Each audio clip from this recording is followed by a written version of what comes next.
Shuro Mosh, Imi, your Prince Shoes. Iyo iku touch, ine soft touch. Ndavamanyisa zvimarounds fan kahachi. Tiri vepamusoro fan kebachi. Tiri kurwisana samanyuchi. Vari kuda kusaisa pattern, kudipa Jesu vakupiga Satan. Vari kuda kusaisa pattern, kukombeya vijasi nemhandara ndikuvaona. Vari kuda kusaisa pattern, kudipa Jesu vakupiga Satan.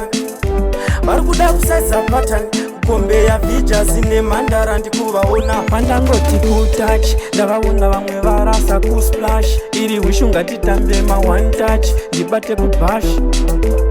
Nzwainini rikutambira mukatunge maspe, kunaka kunge chemu manje this time. Ngavandirege ndipfure, vasandivharire pange chigure. Vari kuda kusaisa pattern, kudipa Jesu vakupiga Satan. Vari kuda kusaisa pattern, kukombeya vijasi nemhandara ndikuvaona. Vari kuda kusaisa pattern, kudipa Jesu vakupiga Satan. Vari kuda kusaisa pattern, kukombeya vijasi nemhandara ndikuvaona. Iyo ikutouch, ine soft touch. Ndavamanyisa zvimarounds fan kahachi. Tiri vepamusoro fan kebachi. Tiri kurwisana samanyuchi. Togadzira zvinonaka senyuchi. Tisuva yave malebo fan kaguchi. Vatinobika zvinonaka kunge uchi. Ndavamanyisa round fan kehachi. Vari kuda kusaisa pattern, kudipa Jesu vakupiga Satan. Vari kuda kusaisa pattern, kukombeya vijasi nemhandara ndikuvaona. Vari kuda kusaisa pattern, kudipa Jesu vakupiga Satan.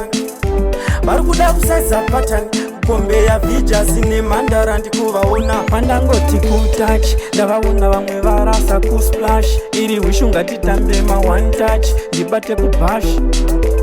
Nzwainini rikutambira mukatunge maspe, kunaka kunge chemu manje this time. Ngavandirege ndipfure, vasandivharire pange chigure. Vari kuda kusaisa pattern, kudipa Jesu vakupiga Satan. Vari kuda kusaisa pattern, kukombeya vijasi nemhandara ndikuvaona. Vari kuda kusaisa pattern, kudipa Jesu vakupiga Satan. Vari kuda kusaisa pattern, kukombeya vijasi nemhandara ndikuvaona. Vari kuda kusaisa pattern, kudipa Jesu vakupiga Satan. Vari kuda kusaisa pattern, kukombeya vijasi nemhandara. Vari kuda kusaisa pattern, kudipa Jesu vakupiga Satan.